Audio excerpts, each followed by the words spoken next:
अल्हम्दुलिल्लाहि रब्बिल आलमीन वस्सलातु वस्सलामु अला सय्यिदिल मुरसलीन अम्मा बअदु फ़अऊज़ु बिल्लाहि मिनश शैतानिर रजीम बिस्मिल्लाहिर रहमानिर रहीम अस्सलातु वस्सलामु अलैका या रसूलल्लाह व अला आलिका व अस्हाबिका या हबीबल्लाह अस्सलातु वस्सलामु अलैका या नबीअल्लाह व अला आलिका व अस्हाबिका या नूरल्लाह। মাদানী চ্যানেলের দর্শকবৃন্দ, উপস্থিত হয়েছি পবিত্র মুহররমুল হারাম মাসে একটি জনপ্রিয় অনুষ্ঠান নিয়ে, যার নাম হচ্ছে আশরায়ে মুবাশশারা। দেশে প্রবাসে যারা যেখান থেকে আমাদের এই অনুষ্ঠান দেখছেন, সবাইকে জানাই আন্তরিক শুভেচ্ছা, স্বাগতম।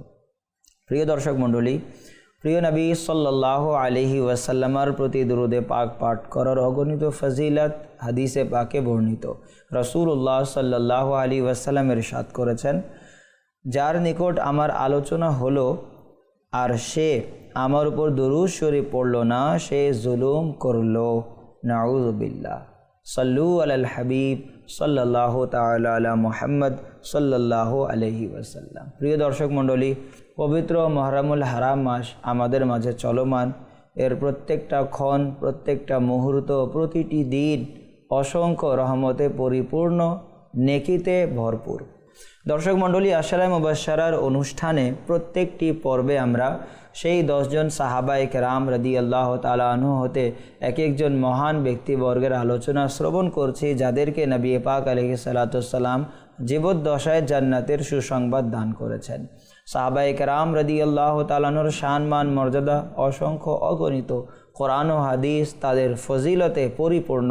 আল্লাহ পাক জাল্লা ওয়ালা ইরশাদ করেন, মুহাম্মাদুর রাসূলুল্লাহি ওয়াল্লাযীনা মাআহু আশিদ্দাউ আলাল কুফারি রুহামাউ বাইনাহুম তারাহুম রুকআন সুজ্জাদা ইয়াবতাগুনা ফাদলাম মিনাল্লাহি ওয়া রিদওয়ানা সীমাহুম ফি ওয়ুজুহিহিম মিন আসারিস সুজুদ। সুবহানাল্লাহ। মুহাম্মদ আল্লাহর রাসূল এবং তার সহচরগণ অমুসলিমদের প্রতি কঠোর, নিজেদের মধ্যে পরস্পর সহানুভূতিশীল। আল্লাহ পাকের অনুগ্রহ ও সন্তুষ্ট কামনায় আপনি তাদেরকে রুকু ও সেজদার প্রভাবের চিহ্ন পরিস্ফুট থাকবে। সুবহানাল্লাহ। প্রিয় দর্শক মণ্ডলী, সাহাবায়ে কেরাম রাদিয়াল্লাহু তাআলা আনহুর তাদের আমল, আখলাক, তাদের আচার আচরণটি মহান আল্লাহ পাক জাল্লা ওয়ালা কোরআনে বর্ণনা করছেন যে আপনার এবং আপনার সাহাবায়ে কেরাম কেমন অমুসলিমদের বিরুদ্ধে হচ্ছেন, তারা কঠোর, আর আপন সাহাবায়ে কেরামদের মাঝে তারা অনেক বেশি পরস্পর সহানুভূতিশীল, একেবারে নরম আখলাকের, বিনয়িতার সাথে তারা বসবাস করতেন। আল্লাহু আকবার। কেমন ছিলেন নবী করিম সাল্লাল্লাহু আলাইহি ওয়াসাল্লামের সাহাবায়ে কেরামগণ? আল্লাহু আকবার। তো প্রিয় দর্শক, আল্লাহ পাক জাল্লা ওয়ালা আমাদেরকে সাহাবায়ে কেরামদের মান সম্মান বোঝার তৌফিক দান করুক, আমিন। প্রিয় দর্শক মণ্ডলী, রাসূলুল্লাহ সাল্লাল্লাহু আলাইহি ওয়াসাল্লামের প্রিয় সাহাবী, যাকে নবী পাক আলাইহিস সালাতু ওয়াস সালাম জান্নাতের সুসংবাদ দিয়েছেন, সেই সৌভাগ্যবান সাহাবীর নাম জানার পূর্বে আসুন আমরা একটি ঈমান উজ্জীবিত ঘটনা শ্রবণ করি। আরবের প্রসিদ্ধ শহর মক্কা মুকাররমার কোনো এক মহল্লায় একটি ঘরের ভেতর থেকে কোরআনে পাক পড়ার আওয়াজ আসছিল, কিন্তু এই আওয়াজ কোনো একজনের ছিল না। মনে হচ্ছিল যেন একজন ব্যক্তি দুজনকে কোরআনে পাক শেখাচ্ছিলেন, আর তারা শিক্ষা নিচ্ছেন, অর্থাৎ তাদের মধ্যে একজন উস্তাদ আর বাকি দুজন তার ছাত্র। এটা একদিনের ঘটনা ছিল না, বরং অনেক দিন ধরে এই কাজ চলমান ছিল। তিনজনই কোরআনে পাকের তিলাওয়াতে নির্ভয়ে নিশ্চিন্তে মগ্ন ছিলেন। তাদের এই বিষয়ে কোনো ধারণাই ছিল না যে কিছুক্ষণ পর তাদের ওপর পরীক্ষার মুহূর্ত আসতে চলেছে। এই তিনজনই নতুন নতুন মুসলমান হয়েছিলেন। তাদের আত্মীয় স্বজনদের মধ্যেও তখন পর্যন্ত অনেকে ইসলাম গ্রহণ করেনি। প্রিয় দর্শক, ইসলামের সম্পদ থেকে বঞ্চিত ছিল। এই কারণে এই সম্মানিত ব্যক্তিগণ তাদের ফিতনা থেকে লুকিয়ে কোরআনে পাকের শিক্ষা গ্রহণ করছিলেন। কোরআনে পাকের তিলাওয়াতের পর তা বিশেষ জায়গায় লুকিয়ে রাখতেন, যাতে অন্য লোকদের দৃষ্টি না পড়ে। অন্যদিকে অমুসলিমরা এই বিষয়ে অত্যন্ত আশ্চর্য ও পেরেশান ছিল যে ইসলাম খুব তাড়াতাড়ি ছড়িয়ে পড়েছে। যদি আজ আমরা একে থামানোর চেষ্টা না করি তাহলে এটা আমাদের ঘরেও প্রবেশ করবে, আমাদের পূর্বপুরুষদের ধর্মকে শেষ করে দিবে। তাদের সর্দার বলল, এর একটাই সমাধান, আর তা হলো যে ব্যক্তি ইসলামের সূচনা করেছে তাকেই শেষ করে দেয়া হোক। এ কথা শুনে সমস্ত লোক বলতে লাগলো যে ইসলাম প্রচারকারী হলেন হজরতে সৈয়দনা মুহাম্মদ বিন আবদুল্লাহ সাল্লাল্লাহু আলাইহি ওয়াসাল্লাম। কিন্তু মাআযাল্লাহ তাকে শহীদ করা সহজ নয়, কারণ তার সম্পর্ক কুরাইশদের সাথে। তার শাহাদাতের পর কুরাইশ, বনু হাশেম, বনু জোহরা গোত্রের সব লোক আমাদের শত্রু হয়ে যাবে। কুরাইশদের সেই সর্দার বলল, যে ব্যক্তি এই কাজ করবে আমি তাকে 100 লাল ও কালো উট এবং 1000 আউকিয়া একক রূপা দেব, যার প্রতিটি আউকিয়া 40 দিরহামের সমান হবে। আল্লাহ আল্লাহ আল্লাহ। হঠাৎ এক প্রভাবশালী চেহারার ব্যক্তি দাঁড়িয়ে বলল, এই কাজ আমি করব। সমস্ত লোক আশ্চর্য হলো, কিন্তু সবার বিশ্বাস ছিল যে এই গুরুত্বপূর্ণ কাজ এই ব্যক্তিই করতে পারবে, কারণ শক্তি, বীরত্ব, নির্ভীক ও সাহসী হওয়ার ক্ষেত্রে সে খুব প্রসিদ্ধ ছিল। সুতরাং সেই সাহসী ব্যক্তি বাড়ি থেকে খোলা তরবারি নিয়ে সেই অসৎ উদ্দেশ্যে বেরিয়ে পড়ল। মক্কা মুকাররমার একটি গলি দিয়ে যাচ্ছিল, তখন এক ব্যক্তির সাথে দেখা হলো। সে জিজ্ঞাসা করলো, সব ঠিক আছে তো? কোথাকার ইচ্ছা পোষণ করেছ তুমি? খোলা তরবারি নিয়ে কোথায় যাচ্ছ? মনে হচ্ছে তোমার উদ্দেশ্য ঠিক নেই। সেই সাহসী ব্যক্তি বলল, হ্যাঁ, আমি হজরতে সৈয়দনা মুহাম্মদ বিন আবদুল্লাহকে শহীদ করার উদ্দেশ্যে যাচ্ছি। আমি ইসলামকে মূল থেকে উপড়ে ফেলতে চাই। সেই ব্যক্তি বলল, আগে নিজের ঘরেরও খবর নাও। তোমার বোন, তোমার ভগ্নিপতি দুজনেই ইসলাম গ্রহণ করেছে। সুবহানাল্লাহ। প্রিয় দর্শক, এ কথা শুনতেই সে রাগে অগ্নিশর্ম হয়ে গেল। রাস্তা পরিবর্তন করে অন্য গলিতে প্রবেশ করলো, আর সেই পবিত্র ঘরের সামনে গিয়ে পৌঁছলো যেখানে তারা 3 জন কোরআনে পাকের শিক্ষা গ্রহণ করত এবং তিলাওয়াত করত। এই 3 জনের মধ্যে একজন ছিল তার বোন এবং অন্যজন ভগ্নিপতি, আর তৃতীয় ব্যক্তি তাদের কোরআন শেখাতেন। তখনও ঘরের ভেতর থেকে কিছু পড়ার আওয়াজ আসছিল। সে দরজায় কড়া নাড়ালো। ভেতর থেকে জিজ্ঞাসা করা হলো, কে? সে নিজের নাম বলল। তখন ঘরের মধ্যে থাকা 3 জনই ঘাবড়ে গেলেন। বোন ও ভগ্নিপতি ছাড়া তৃতীয় ব্যক্তি ভয়ে কোনো এক কোণে লুকিয়ে গেল। যাই হোক, তাড়াহুড়োয় এই লোকেরা কোরআনে পাকও লুকাতে ভুলে গিয়েছিল। বোন দরজা খুলতেই সেই ব্যক্তি নিজের বোন ও ভগ্নিপতিকে উভয়ের উপর ক্ষুব্ধ হয়ে জিজ্ঞাসা করল, হে প্রাণের শত্রু, তোমরা বেঈমান হয়ে গিয়েছ, নিজেদের পূর্বপুরুষদের ধর্ম ত্যাগ করে নতুন ধর্ম গ্রহণ করেছ।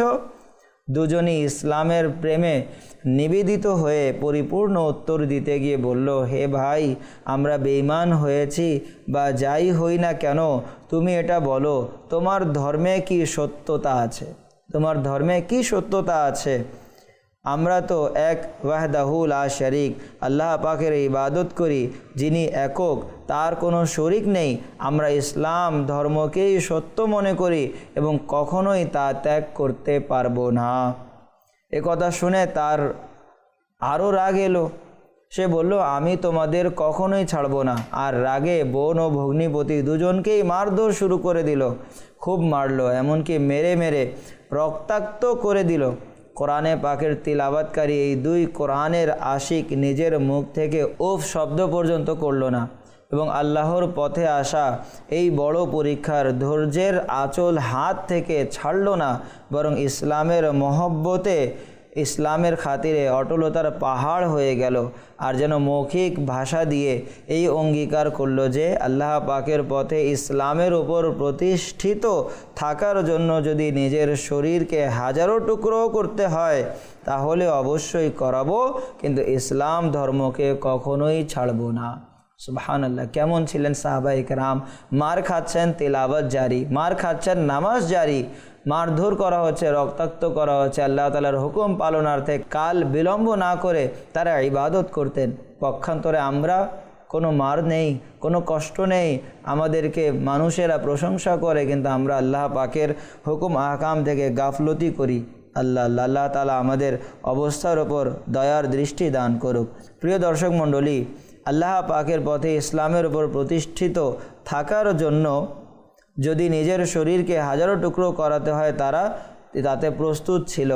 প্রিয় দর্শক মণ্ডলী, আল্লাহ তাবারক ওয়া তাআলা আমাদেরকে তার হুকুম আহকাম মানার তৌফিক দান করুক। প্রিয় দর্শক মণ্ডলী, অনেক এই দুইজনকে মারা হলো। মারার পরে যখন সেই ব্যক্তি ক্লান্ত হয়ে গেল এবং সে নিশ্চিত হয়ে গেল যে এদের ওপর কোনো প্রভাব পড়বে না, তখন একটি আসনে বসে পড়ল। সেখানে থাকা কোরআনের পৃষ্ঠাগুলো দেখে বলতে লাগলো, এটা কি?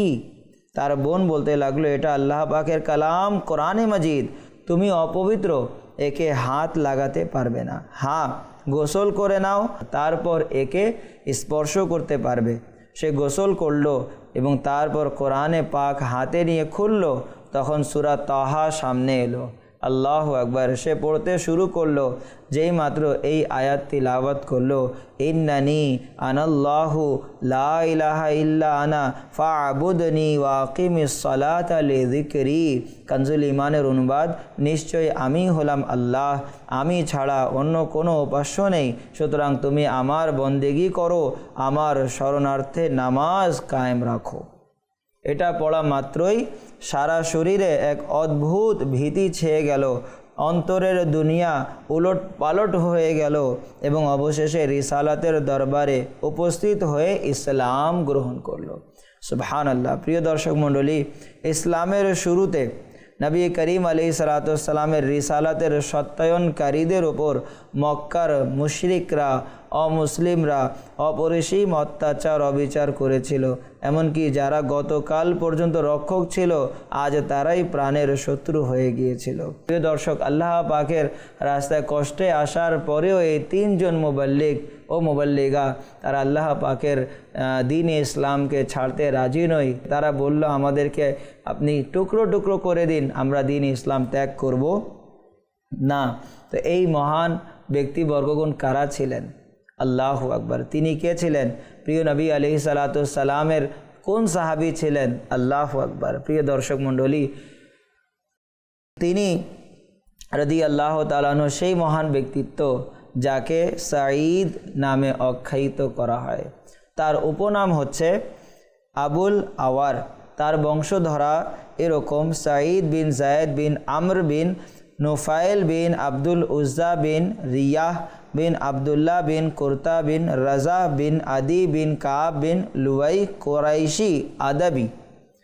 প্রিয় দর্শক মণ্ডলী, তিনি রাদিয়াল্লাহু আনহুর বংশধারা দশম পুরুষে কাব বিন লুয়াই এর সাথে মিলিত হয়ে রাসূলুল্লাহর পবিত্র বংশধারার সাথে যুক্ত হয়। তো প্রিয় দর্শক মণ্ডলী, আজকে যেই সাহাবীর ব্যাপারে আমরা আলোচনা শুনছি তিনি হচ্ছেন সাঈদ বিন জায়েদ রাদিয়াল্লাহু তাআলা আনহু। প্রিয় দর্শক মণ্ডলী, আর যিনি মারধর করছিলেন আপন বোন এবং ভগ্নিপতিকে, তিনি ছিলেন ইসলামের দ্বিতীয় খলিফা ফারুকে আজম রাদিয়াল্লাহু আনহু। আর যাকে মারছিলেন তিনি হচ্ছেন সাঈদ বিন জায়েদ রাদিয়াল্লাহু তাআলা আনহু, যিনি ফারুকে আজম রাদিয়াল্লাহু তাআলা আনহুর ভগ্নিপতি অর্থাৎ বোনের জামাই ছিলেন। এই দুইজনের কুরবানির কারণে দ্বীন ইসলামের খাতিরে ফারুকে আজম রাদিয়াল্লাহু তাআলা আনহুকেও দ্বীন ইসলামের দৌলত নসিব হয়ে গেল। আল্লাহু আকবার, আল্লাহু আকবার। প্রিয় দর্শক মণ্ডলী, সাঈদ বিন জায়েদ রাদিয়াল্লাহু তাআলা আনহু দীর্ঘাকায় এবং ঘন চুলের অধিকারী ছিলেন। প্রিয় নবী সাল্লাল্লাহু আলাইহি ওয়াসাল্লামের কেমন সাহাবী! সাঈদ বিন জায়েদের নাম ইসলাম গ্রহণের পূর্বে এবং ইসলাম গ্রহণের পরেও সাঈদ ছিল। আল্লাহু আকবার। জাহিলিয়াতের যুগে শুধু তার নাম সাঈদ ছিল, কিন্তু যেই মাত্র আল্লাহ পাকের প্রিয় হাবিবের গোলামিতে এলেন তখন প্রকৃত সাঈদ অর্থাৎ সৌভাগ্যবান হয়ে গেলেন। সুবহানাল্লাহ। সাঈদ মানে সৌভাগ্যবান। এখন সাধারণত যারা ইসলাম গ্রহণ করেনি তারা তো সৌভাগ্যবান না। তো সাঈদ বিন জায়েদ রাদিয়াল্লাহু তাআলা আনহু বলা হচ্ছে যে তিনি এমন সাহাবী ছিলেন যিনি ইসলাম গ্রহণের পূর্বে সাঈদ ছিলেন, কিন্তু প্রকৃতপক্ষে যখন নবী পাক আলাইহিস সালাতু ওয়াস সালামের গোলামিত্ব গ্রহণ করলেন তখন প্রকৃতপক্ষে তিনি সাঈদ অর্থাৎ সৌভাগ্যবান হয়ে গেলেন। আল্লাহু আকবার। তিনি হলেন কদিমুল ইসলাম সাহাবী, অর্থাৎ রাসূলুল্লাহর কাছে পূর্বেকার প্রাথমিক অবস্থায় যারা যারা ইসলাম গ্রহণ করেছিল তাদের মধ্য হতে সাঈদ বিন যায়েদ রাদিয়াল্লাহু তাআলা আনহু অন্যতম ছিলেন, যাকে বলা হয় আস-সাবিকুন আল আউয়ালুন, অর্থাৎ যারা প্রথমে ইসলাম গ্রহণ করেছেন। প্রিয় দর্শক মণ্ডলী, হযরত সাইয়েদনা সাঈদ বিন যায়েদ রাদিয়াল্লাহু তাআলা আনহু তিনি কেমন সাহাবী ছিলেন? তিনি রাদিয়াল্লাহু তাআলা আনহু আশরায়ে মুবাশশারার মধ্যে অন্যতম। আল্লাহু আকবার। তিরমিজি শরীফে রয়েছে যে একবার তিনি রাদিয়াল্লাহু তাআলা আনহু সাহাবা একরামের বিশাল সমাবেশে এভাবে হাদিসে পাক বর্ণনা করেছিলেন যে জান্নাতের মালিক কাসিমুন নেয়ামত রাসূলুল্লাহ সাল্লাল্লাহু আলাইহি ওয়াসাল্লাম ইরশাদ করেছেন, 10 জন ব্যক্তি জান্নাতি, আবু বকর জান্নাতি, ওমর জান্নাতি, উসমান জান্নাতি, আলী জান্নাতি, জুবাইর, তালহা, আব্দুর রহমান বিন আউফ, সাদ বিন আবি ওয়াকাস, ও এরা সবাই জান্নাতি। এই 9 জন সাহাবায়ে কেরাম নাম উল্লেখ করার পর তিনি রাদিয়াল্লাহু আনহু চুপ হয়ে গেলেন। যিনি বর্ণনা করছেন তিনি হচ্ছেন সাঈদ বিন যায়েদ রাদিয়াল্লাহু আনহু। 9 জন বলার পরে তিনি চুপ হয়ে গেলেন। লোকের আরজ করলো, এরা তো 9 জন হুজুর, আমরা আপনাকে আল্লাহ পাকের শপথ দিচ্ছি, আপনি বলুন 10ম ব্যক্তিকে। তিনি বললেন, তোমরা আমাকে আল্লাহ পাকের শপথ দিয়েছ, তাই বলে দিচ্ছি আবুল আওয়ার জান্নাতি। এখন আবুল আওয়ার কে ছিল? আবুল আওয়ার হযরতে সাইয়েদনা সাঈদ বিন যায়েদ রাদিয়াল্লাহু আনহুর উপনাম ছিল, অর্থাৎ আবু আওয়ার এটি উপনাম ছিল সাঈদ বিন যায়েদ রাদিয়াল্লাহু তাআলা। তো নিজেকে জান্নাতি হওয়া কিভাবে তিনি বলবেন? কিন্তু লোকেরা 10ম ব্যক্তিকে জানতে ইচ্ছা পোষণ করলে আল্লাহ পাকের শপথ দেয়াতে সাঈদ বিন যায়েদ তার নাম বলেননি, তিনি নিজের উপনাম বলেছেন যে আবু আওয়ার জান্নাতি। আল্লাহু আকবার, আল্লাহু আকবার, আল্লাহু আকবার। প্রিয় দর্শক মণ্ডলী, এনারা কেমন সাহাবী ছিলেন যাদেরকে নবী পাক আলাইহিস সালাতু ওয়াস সালাম জান্নাতের সুসংবাদ দিয়েছেন। তারা কষ্ট সহ্য করেছেন, এরপরে আল্লাহ পাকের নাম লা ইলাহা ইল্লাল্লাহ, আল্লাহ পাকের জিকির, কোরআনে পাকের তিলাওয়াত তাদের চলমান ছিল। আল্লাহ তাআলা আমাদেরকেও তার হুকুম পালন করার তৌফিক দান করুক। রাসূল করিম সাল্লাল্লাহু আলাইহি ওয়াসাল্লামের এই মহান সাহাবী যখন থেকে ইসলাম গ্রহণ করেছেন তখন থেকে দিন রাত দিন ইসলামের উন্নতির জন্য কাজ করেছিলেন। তিনি রাদিয়াল্লাহু তাআলা আনহু সমস্ত ইসলামী যুদ্ধে অংশগ্রহণ করেছেন। শাহাদাতের আকাঙ্ক্ষা নিয়ে সমৃদ্ধশালী হয়ে জিহাদ করতে থাকেন। 70 বছরের বেশি বয়সে 50 বা 51 হিজরিতে মদিনা শরীফ থেকে প্রায় 10 মাইল দূরে আকিক নামক স্থানে তিনি ইন্তেকাল করেন। সেখান থেকে তার পবিত্র দেহ মদিনা মুনাওয়ারায় আনা হয়। হযরতে সাইয়েদনা সাদ বিন আবি ওয়াক্কাস রাদিয়াল্লাহু আনহু তাকে গোসল দেন এবং সাইয়েদনা আব্দুল্লাহ বিন ওমর তার জানাজার নামাজ পড়ান এবং এই 2 জন মহান সাহাবী হযরতে সাঈদ বিন যায়েদ রাদিয়াল্লাহু তাআলা আনহুকে কবরে নামান। তার পবিত্র মাজার জান্নাতুল বাকিতে অবস্থিত রয়েছে। আল্লাহ পাক জাল্লা ওয়ালা তার কবরে হাজারো কোটি কোটি রহমত বর্ষণ করুক, তাদের সদকায় আমাদেরকে ক্ষমা করুক। প্রিয় দর্শক, দেখা হবে আরও একটি পর্বে। ততক্ষণ পর্যন্ত সুস্থ থাকবেন, নিজের খেয়াল রাখবেন আর মাদিনী চ্যানেল দেখতে থাকবেন। সাল্লু আলাল হাবিব সাল্লাল্লাহু তাআলা আলা মুহাম্মদ সাল্লাল্লাহু আলাইহি ওয়াসাল্লাম।